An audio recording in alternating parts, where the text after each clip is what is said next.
மக்களவை தொகுதிகளின் எண்ணிக்கையை 850ஆக உயர்த்த மத்திய அரசு முடிவு. 33% 280 தொகுதிகளை மகளிருக்கு ஒதுக்கீடு செய்யவும் திட்டம்.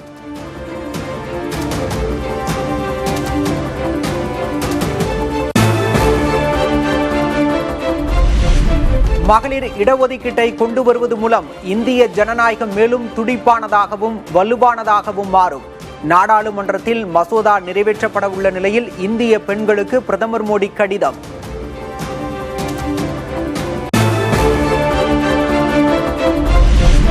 நாடாளுமன்றத்தில் தாக்கல் செய்யப்படும் மசோதாக்களின் நகல்களை எம்பிக்களுக்கு வழங்காதது ஜனநாயகத்தை கேலிக்குள்ளாக்கும் செயல். காங்கிரஸ் கட்சி கடுமையான விமர்சனம்.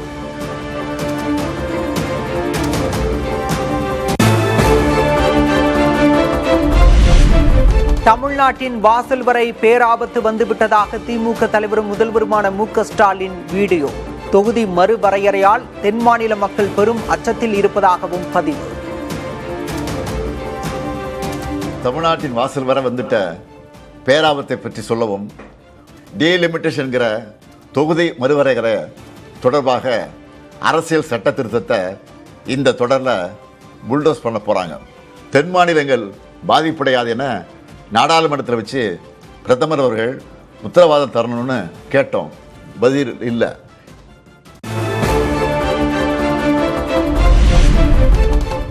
தமிழ்நாட்டை பாதிக்கும் வகையில் சட்ட திருத்தம் இருந்தால் சும்மா இருக்க மாட்டோம் என மு.க. ஸ்டாலின் எச்சரிக்கை. மிரட்டல் என நினைத்தாலும் பரவாயில்லை, 1950, 60 கால திமுகவை பார்ப்பீர்கள் என்றும் பேச்சு. தமிழ்நாட்டை பாதிக்கிற மாதிரியோ வட மாநிலங்களுக்கு அரசியல் வலிமையை மேலும் வாரி வழங்குற மாதிரியோ ஏதாவது நடந்தால் தமிழ்நாட்டில் இருக்க நாங்கள்லாம் பார்த்துட்டு சும்மா இருக்க மாட்டோம். நீங்கள் அதை மிரட்டல்னு நினச்சாலும் எங்களுக்கு கவலை இல்லை. 50, 60களில் பார்த்த பழைய திமுகவை இந்தியா திரும்பவும் பார்க்க வேண்டியிருக்கும். பெண்களுக்கு இடஒதுக்கீடு கிடைப்பதை ஸ்டாலினால் ஜீரணிக்க முடியவில்லை என எடப்பாடி பழனிசாமி விமர்சனம்.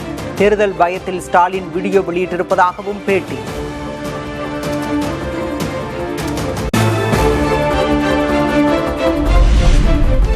பிரதமருக்கு முதல்வர் ஸ்டாலின் எச்சரிக்கை விடுத்தது ஏற்புடையது அல்ல என பாஜக முன்னாள் மாநில தலைவர் அண்ணாமலை கருத்து. தென் மாநிலங்கள் பாதிக்காத வகையில்தான் தொகுதி மறுவரையறை செய்யப்பட்டுள்ளதாகவும் விளக்கம்.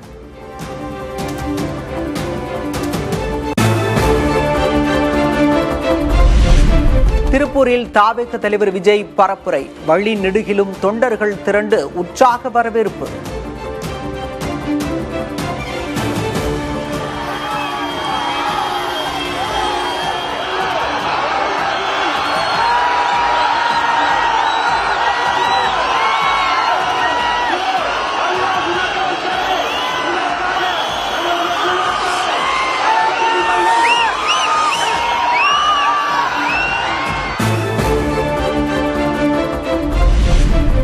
திருப்பூர் பரப்புரையில் நெசவாளர்களுக்கான பல்வேறு வாக்குறுதிகளை வெளியிட்டார் விஜய். 16ஆம் தேதி தாவேகவின் தேர்தல் அறிக்கை வெளியாகும் என்றும் அறிவிப்பு. மண்டல தங்கங்களே, திருப்பூர் பகுதி மக்களே, உங்கள் அனைவருக்கும் என்னுடைய வணக்கம். டே ஆஃப்டர் டுமாரோ 16th அன்னைக்கு நம்மளுடைய தேர்தல் வாக்குறுதிகளை ஒரு புக்கா வெளியிடுறோம்.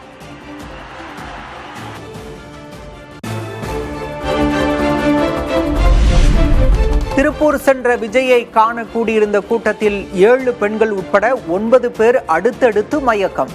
தாவேக வேட்பாளர் சுகுமாரும் மயக்கமடைந்ததால் பரபரப்பு.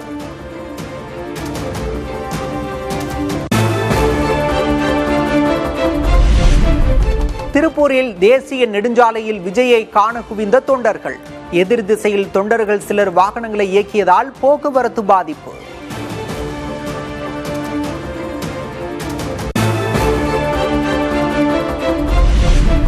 திமுக கூட்டணிக்கு ஆதரவாக பரப்புரை செய்ய தமிழகம் வருகிறார் டெல்லி முன்னாள் முதல்வர் அரவிந்த் கெஜ்ரிவால். 20, 21ஆம் தேதிகளில் சென்னையில் வாக்கு சேகரிப்பார் என அறிவிப்பு.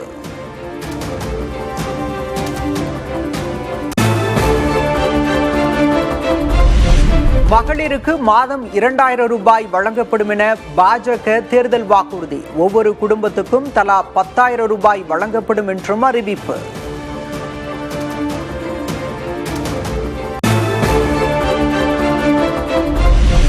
தைப்பூசம் மாநில விழாவாக கொண்டாடப்படும் எனவும் பாஜக வாக்குறுதி.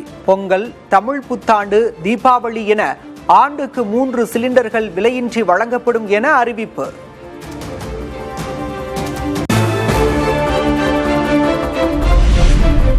அரசு கொள்முதலில் பெண்களுக்கு சொந்தமான நிறுவனங்களுக்கு 20% இடஒதுக்கீடு வழங்கப்படும் என பாஜக வாக்குறுதி. பெண்கள் இருசக்கர மின்வாகனம் வாங்க 25,000 ரூபாய் மானியம் வழங்கவும் உறுதி.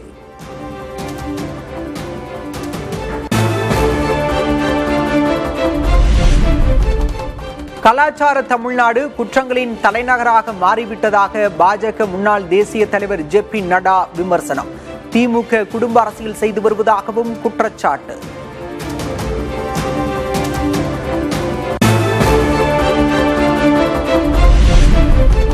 தமிழ்நாடு வடக்குக்கு அவுட் ஆஃப் கண்ட்ரோலில் இல்லை, திமுகவிற்கு தான் அவுட் ஆஃப் கண்ட்ரோல் ஆகிவிட்டதாக நயினார் நாகேந்திரன் விமர்சனம். முதல்வரும் துணை முதல்வரும் வாழ்வா சாவா என்ற பிரச்சனையில் இருப்பதாகவும் காட்டம்.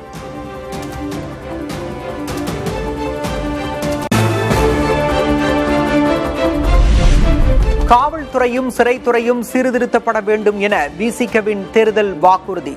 மது, போதைப் பொருட்கள் ஒழிப்பு, சிறுபான்மையினரை காக்க சிறப்பு சட்டம் உட்பட 12 உறுதிமொழிகளை கொடுத்துள்ள திருமாவளவன்.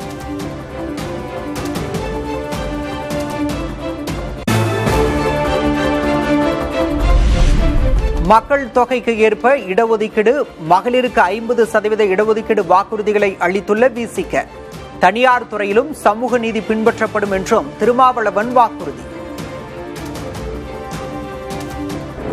மக்கள் தொகையில் பாதி அளவில் இருக்கிற மகளிருக்கு 1/3 பங்கு இடஒதுக்கீடு தருவோம் என்பதும் மகளிருக்கு எதிரான ஒரு நிலைப்பாடாக விடுதலை சிறுத்தைகள் கட்சி கருதுகிறது. எனவே மகளிருக்கான இடஒதுக்கீட்டை 50 விழுக்காடாக உயர்த்த வேண்டும் என்று விடுதலை சிறுத்தைகள் கட்சி போராடும். திருமாவளவனுக்கும் தனக்கும் எந்த பிரச்சனையும் இல்லை என பாமக தலைவர் அன்புமணி விளக்கம். 2 சமூகங்கள் சேரக்கூடாது என்பதில் திமுக சூழ்ச்சி செய்வதாகவும் குற்றச்சாட்டு.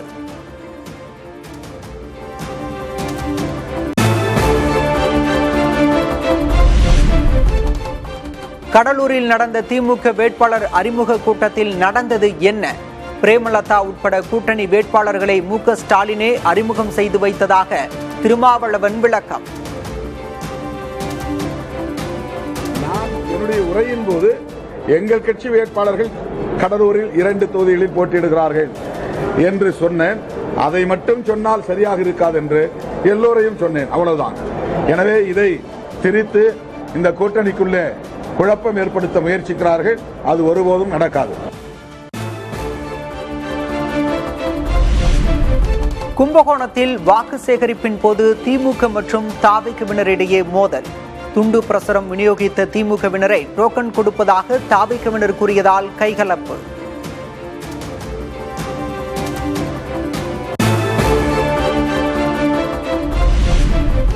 சென்னையில் நரியங்காடு பகுதி மக்களுக்கு நகர்ப்புற வாழ்விட மேம்பாட்டு வாரிய குடியிருப்புகள் வேண்டும் என கோரிக்கை.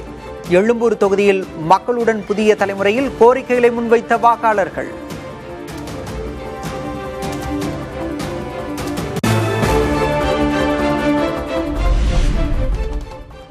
அண்ணல் அம்பேத்கரின் 136வது பிறந்த நாள் நாடெங்கும் கொண்டாட்டம். துணை குடியரசுத் தலைவர் சி.பி. ராதாகிருஷ்ணன், பிரதமர் மோடி, காங்கிரஸ் தலைவர் மல்லிகார்ஜுன் கார்கே உள்ளிட்ட தலைவர்கள் மரியாதை.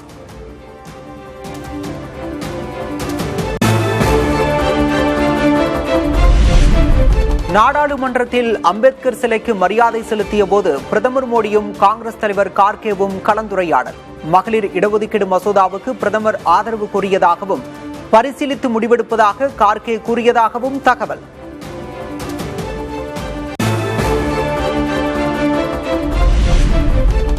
இந்தியாவின் வலிமை நம் பன்மைத்துவம்தான், திணிக்கப்படுகிற ஒற்றைத்தன்மை அல்ல என முதல்வர் ஸ்டாலின் உறுதி. சட்டமேதை அம்பேத்கரின் பிறந்த நாளையொட்டி அவரது சிலைக்கு மரியாதை செலுத்திய பிறகு பதிவு.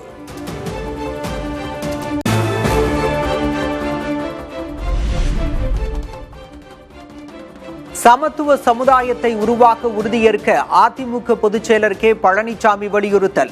ஒடுக்கப்பட்ட மக்களின் உரிமைகளை அம்பேத்கரின் சிந்தனைகள் அரசியல் பார்வை உறுதிப்படுத்தியதாகவும் பெருமிதம்.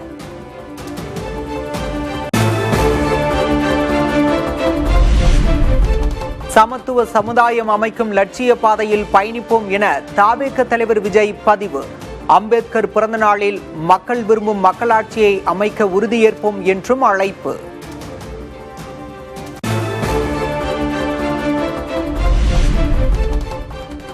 SRM பல்கலைக்கழகத்தில் இந்தியாவின் முதல் குவாண்டம் மையம் ஆந்திர தலைநகர் அமராவதியில் திறந்து வைத்தார் முதல்வர் சந்திரபாபு நாயுடு.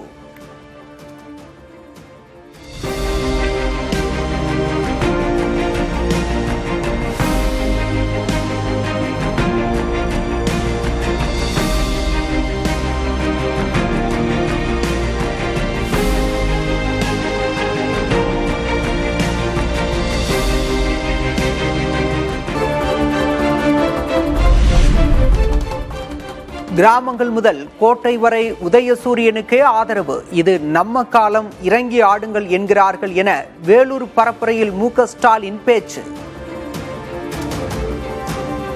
கிராமங்களில் இருந்து கோட்டை வரைக்கும் உதயசூரியனுக்குத்தான் ஆதரவு இருக்கு. இது நம்ம காலம், இறங்கி ஆடுங்க தலைவர்னு சொல்றாங்க. இறங்கி ஆட நான் ரெடி.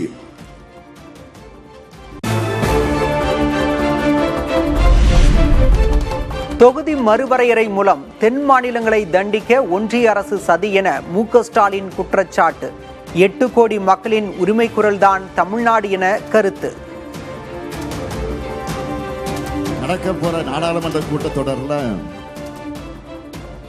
இதுக்கான சதி திட்டத்தை சட்டமா நிறைவேற்றலாம்னு திட்டமிட்டு இருக்கிறாங்க. தமிழ்நாடு என்பதை 8 கோடி தமிழ் மக்களுடைய உணர்வும் உரிமை குரலும் தான் தமிழ்நாடு.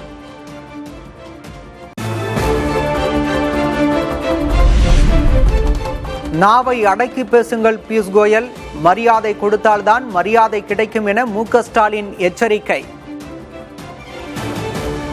அந்த பியூஷ் கோயல் அவர்கள் ரொம்ப திமிர்த்தனமா நாவை அடக்கக்கூடிய வகையில பேசாமல் பேசுகிறார். இங்க மரியாதை கொடுத்தாதான் திரும்ப மரியாதை கிடைக்கும். பாஜக தமிழ்நாட்டை பற்றி தப்பா எடை போட்டு இருக்கு.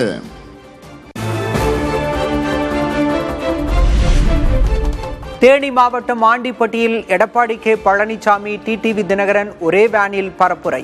எங்கிருந்தாலும் வாழ்க்கை என பன்னீர்செல்வத்திற்கு வாழ்த்து கூறிய பழனிசாமி. தெரியும், இந்த மண்ணிலே இருந்தவர் வேறு பக்கம் சென்று விட்டார். யாரு தெரியுமில்ல? உண்மையிலேயே நான் அவரை பேசல, நம்ம விட்டு போயிட்டாரு. எங்க இருந்தாலும் வாழ்க.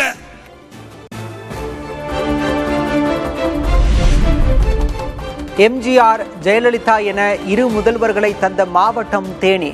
ஆண்டிப்பட்டி பரப்புரையில் ஓ பன்னீர்செல்வம் பெயரை தவிர்த்த கே பழனிசாமி.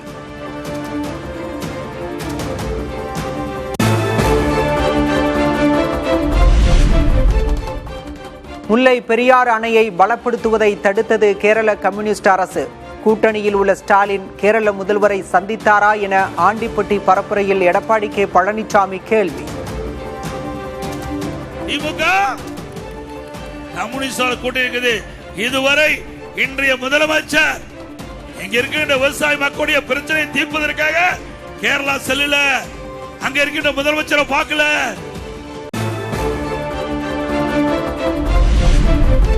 தமிழ் புத்தாண்டையொட்டி தஞ்சை பெரிய கோயிலில் சிறப்பு பூஜை, ஆயிரக்கணக்கானோர் வழிபாடு.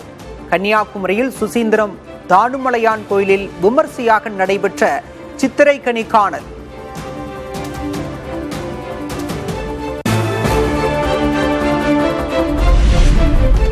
தமிழ் புத்தாண்டு மற்றும் சித்திரை திருநாளை உற்சாகமாக கொண்டாடும் மக்கள். கோயில்களில் குடும்பத்தோடு சிறப்பு வழிபாடு.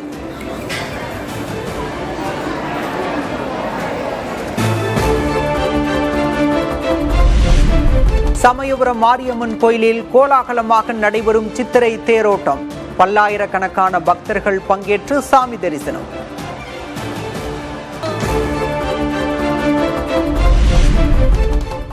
டெல்லியில் துணை குடியரசுத் தலைவர் CP ராதாகிருஷ்ணன் வீட்டிற்கு சென்று தமிழ் புத்தாண்டு கொண்டாடிய பிரதமர் மோடி, புத்தாண்டில் மகிழ்ச்சியும் வெற்றியும் நிறைந்திருக்கட்டும் என வாழ்த்து.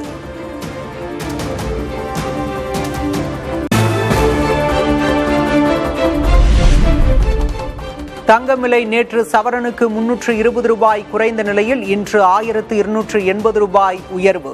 சென்னையில் ஒரு சவரன் 1,13,760 ரூபாய்க்கு விற்பனை.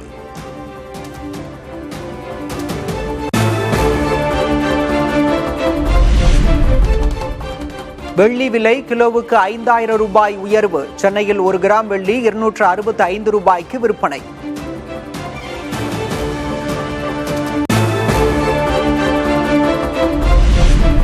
டெல்லி டேராடூன் இடையே 12,000 கோடி ரூபாய் செலவில் அமைக்கப்பட்ட புதிய நெடுஞ்சாலையை திறந்து வைத்தார் பிரதமர் மோடி.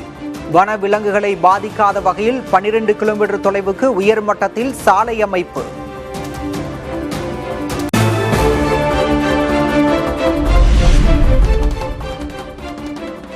பீகார் முதல்வர் பதவியை ராஜினாமா செய்தார் நிதிஷ்குமார். புதிதாக அமையும் அரசுக்கு முழு ஆதரவை வழங்கப் போவதாகவும் உறுதி.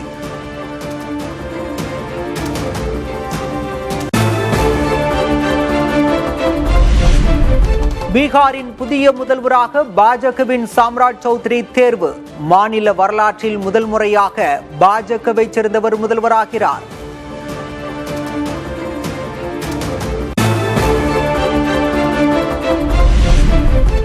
இரண்டாயிரத்து 25-26 நிதியாண்டில் 1 லட்சம் கோடி ரூபாய் விற்பனை வருவாய் ஈட்டிய அமுல். கடந்த ஆண்டை விட 11 விழுக்காடு அதிகம் என குஜராத் கூட்டுறவு பால் விற்பனை கூட்டமைப்பு தகவல்.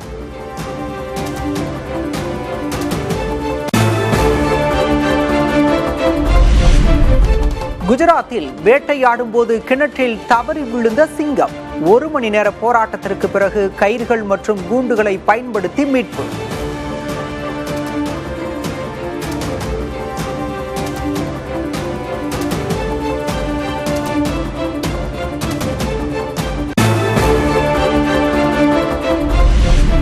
சத்தீஸ்கரில் உள்ள வேதாந்தா அனல் மின் நிலையத்தில் விபத்து.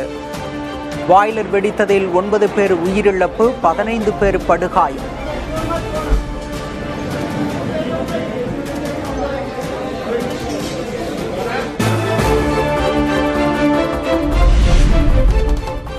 சர்வதேச சட்டங்களை நிலைநாட்டி உலகம் மீண்டும் காட்டாட்சி சூழலுக்கு திரும்புவது தடுக்கப்பட வேண்டும்.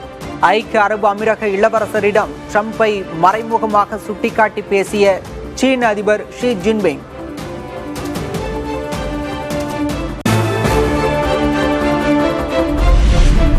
உலக அளவில் பெட்ரோலிய தட்டுப்பாட்டை தவிர்க்க பதுக்கல்கள், ஏற்றுமதி தடைகளை தவிர்க்க வேண்டும். நாடுகளுக்கு பன்னாட்டு நிதியம், உலக வங்கி, சர்வதேச எரிசக்தி முகமை வலியுறுத்தல்.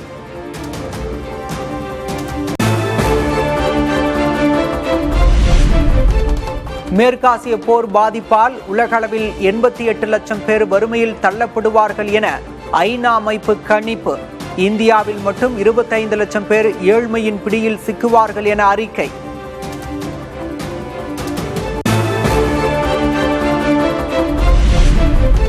கச்சா எண்ணெய் விலைக்கு ஏற்ப பெட்ரோல், டீசல் விலையை உயர்த்தாததால் இந்திய எண்ணெய் நிறுவனங்களுக்கு இழப்பு. பெட்ரோலுக்கு 18 ரூபாய், டீசலுக்கு 35 ரூபாய் இழப்பு என தனியார் நிறுவனம் அறிக்கை.